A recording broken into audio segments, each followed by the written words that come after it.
Nous sommes maintenant en direct avec Christophe Béchu, le ministre de la Transition écologique et de la cohésion des territoires, qui est à Conques-sur-Orbiel, c'est dans l'Aude.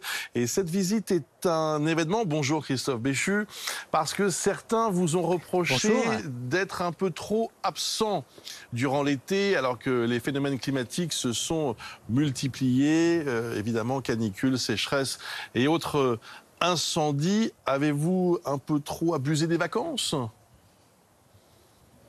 Vous savez, je crois que c'est mon 4e déplacement durant ce mois d'août. Donc je ne sais pas bien qui, à ce stade, a encore des critiques à faire sur mes déplacements. Mais c'est la 4e fois que j'ai l'occasion de me déplacer, ou sur des incendies, ou sur des épisodes de sécheresse, ou comme aujourd'hui, y compris, j'allais dire, légèrement en anticipation pour annoncer le lancement d'une campagne de communication sur tout le pourtour méditerranéen pour rappeler aux 9 millions d'habitants de ces territoires les risques de ce qu'on appelle les orages cévenols ou les orages méditerranéens qui, ici, dans ce département de l'Aude, ont fait 15 décès en 2018 et qui, alors que ça peut paraître totalement contre-intuitif puisqu'on vit un épisode de sécheresse dramatique que je suis également venu constater en discutant avec les acteurs, mais on sait que les sols sont tellement secs, la température de la Méditerranée est tellement haute que ça peut favoriser des phénomènes d'inondation diluvienne qui provoquent jusqu'à 200 litres d'eau par mètre carré et qui peuvent être dramatiques pour les habitants. Et donc il faut rappeler des messages de prévention, et ça va être l'objet de spots, de campagnes dans la presse quotidienne régionale qui vont être diffusés à partir d'aujourd'hui. C'est vrai que l'information, la communication est très importante lors de ces phénomènes climatiques exceptionnels pour que la population se mette à l'abri. Et on a vu d'ailleurs que récemment, il y avait moins de victimes parce que les Français sont peut-être, malheureusement d'ailleurs, un peu plus habitués à ces catastrophes naturelles. Alors quel message justement souhaitez-vous passer très concrètement pour ces habitants de la Méditerranée ? Rappeler à quel point on est ici sur un territoire à risque à partir de cette fin du mois d'août et jusqu'au mois de novembre. Quand on a une mer qui est chaude, avec des températures qui sont élevées, quand on a des sols qui sont secs, on peut se retrouver avec des orages, et en particulier si ces orages sont statiques, on peut se retrouver avec des précipitations qui sont absolument colossales et qui, à ce moment-là, entraînent des risques qui nécessite d'abord d'éviter de se déplacer si on est en phénomène d'orage de ce type. Bien sûr en voiture, parce qu'on a malheureusement, quand ce type d'événement survient, des gens qui sont piégés dans leur voiture, et on a eu des décès au cours de ces dernières années à cause de ce type de choses, mais même éviter de se déplacer tout court. Privilégier évidemment les pièces en hauteur au sous-sol, ça peut sembler bête de le dire, mais c'est vraiment les consignes qu'il faut avoir. Avoir même un kit, il y a des conseils qui sont donnés sur le ministère de la Transition écologique pour se préparer un dispositif qui permet de se mettre à l'abri dans une partie de son domicile pendant une partie du temps, faire en sorte de vérifier vis-à-vis des personnes vulnérables qu'on connaît aussi, si elles ont pu donner des signes de vie, si on peut se préoccuper d'elles, si il y a moyen de prévenir les secours, si au contraire on est sans nouvelles de tel ou tel.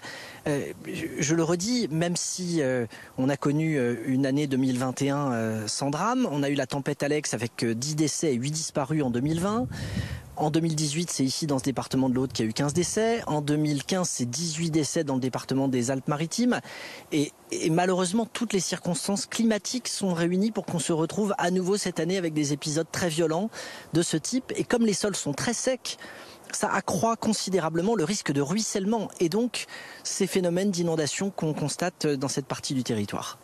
Christophe Béchu, j'aimerais qu'on revienne maintenant sur les épisodes de chaleur et de canicule qui se sont multipliés depuis le mois de juin en France. En 2003, on avait estimé à 19 000 le nombre de personnes qui avaient perdu la vie durant ce fameux été tragique. Est-ce que pour cet été 2022, vous pouvez nous fournir un bilan ? Est-ce qu'il y a un nombre de victimes, de personnes liées directement ou indirectement à ces épisodes de chaleur qui ont été comptabilisés ?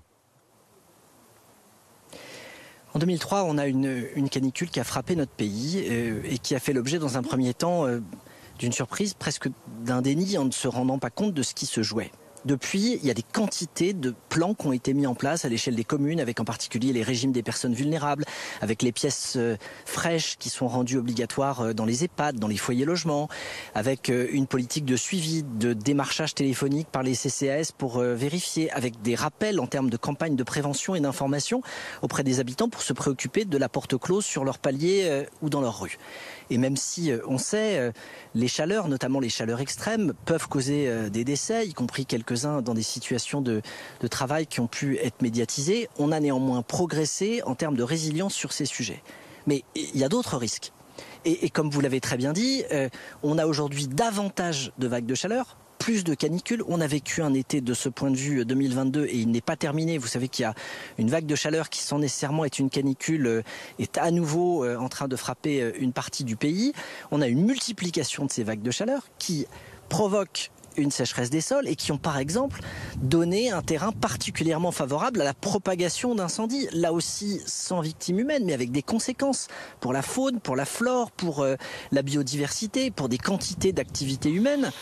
La sécheresse provoquée, facilitée par tout ça et par un déficit pluviométrique, elle entraîne aujourd'hui des conséquences avec, à la minute où nous parlons, 117 communes dans lesquelles il n'y a pas d'eau potable et des quantités d'autres pour lesquelles nous avons des inquiétudes. Donc quand on ajoute tout ça, il ne faut pas seulement se baser sur le nombre de victimes humaines à la minute où on parle, il faut bien mesurer que le réchauffement climatique, ça n'est pas une théorie dans un rapport, c'est une réalité et c'est pas pour demain, c'est déjà aujourd'hui. Donc le sujet, c'est à la fois d'intensifier l'atténuation de ce réchauffement avec les mesures de décarbonation, mais c'est surtout de multiplier les mesures d'adaptation et de regarder comment on tire les conséquences de l'été qu'on a vécu en termes de gestion des eaux, en termes de lutte contre les incendies, avant l'été prochain, avec beaucoup de pistes, dont certaines qui feront l'objet d'une communication demain au Conseil des ministres.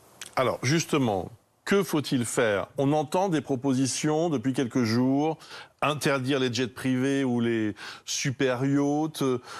Peut-être même ce matin la question a été posée à Julien Bayou d'Europe Écologie Les Verts, vider les piscines privées, demander aux joueurs de football de ne plus utiliser de jets pour se déplacer pour les matchs de foot. Alors, quel est votre sentiment sur ces idées qui circulent et sur ce que vous allez proposer, évidemment?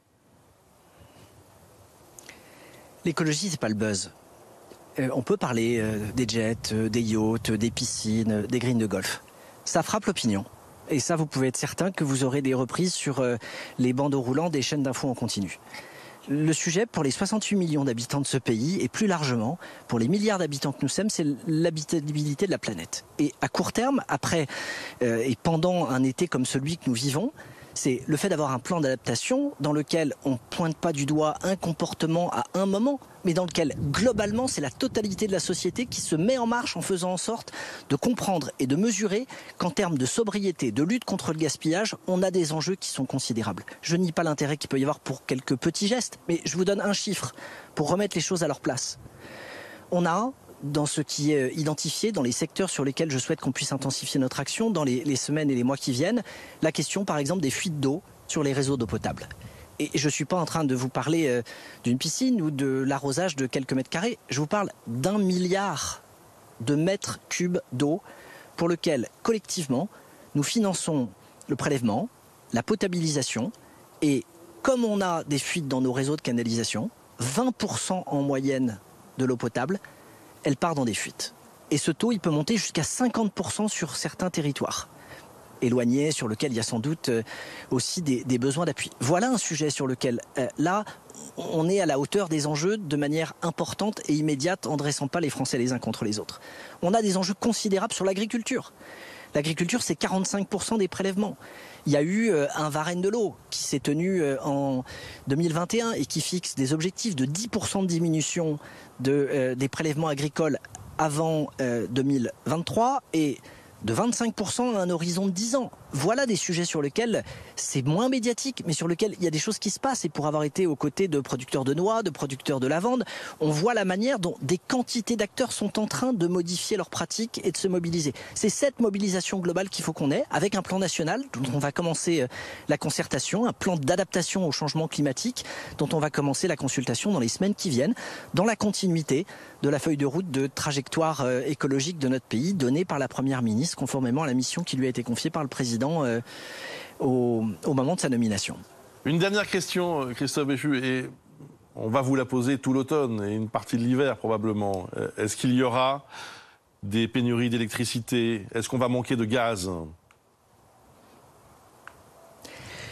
Typiquement, vous savez qu'il y a une situation particulièrement compliquée compte tenu de la guerre en Ukraine, qui a à la fois le remplissage des réserves de gaz par les pays de l'Union européenne, qui a le plan de sobriété qui a été annoncé, qui va devoir être intensifié parce que c'est moins les énergies nouvelles qu'on aura le temps de déployer pour cet hiver que les économies qu'on pourra faire pour diminuer notre consommation d'énergie qui nous aidera à passer cet hiver. Mais le commissaire européen l'a dit, la Première ministre a eu l'occasion de le dire aussi, il faut évidemment que chacun soit attentif et économe, mais nous avons de quoi tenir pendant cet hiver, là aussi, d'autant plus si chacun fait attention et évite de gaspiller, évite de penser qu'il y aurait, comment dirais-je, qu'il y aurait des gestes qui seraient inutiles. On a, dès le mois de septembre, un projet de loi qui va nous permettre d'intensifier l'implantation d'énergies renouvelables dans notre pays. Il y aura, tel que ça a été annoncé là aussi par le président de la République, un plan nucléaire pour être capable de continuer à décarboner de manière puissante notre capacité de production d'énergie. Mais pendant ce raccord entre la situation dans laquelle nous sommes, où il faut qu'on s'habitue à se passer du gaz et du pétrole russe, et la situation où on disposera de ces nouvelles réserves énergétiques, il y a des efforts qui sont à faire et qui seront d'ailleurs à continuer parce que la transition énergétique, c'est une partie de la transition écologique dans un monde où le réchauffement climatique, il est présent et quelle que soit l'intensité avec laquelle on lutte contre, il faudra aussi qu'on s'habitue à vivre avec. Merci beaucoup Christophe Béchu, merci d'avoir répondu à nos questions ce matin en direct sur BFM TV, en direct de Conques dans l'Aude.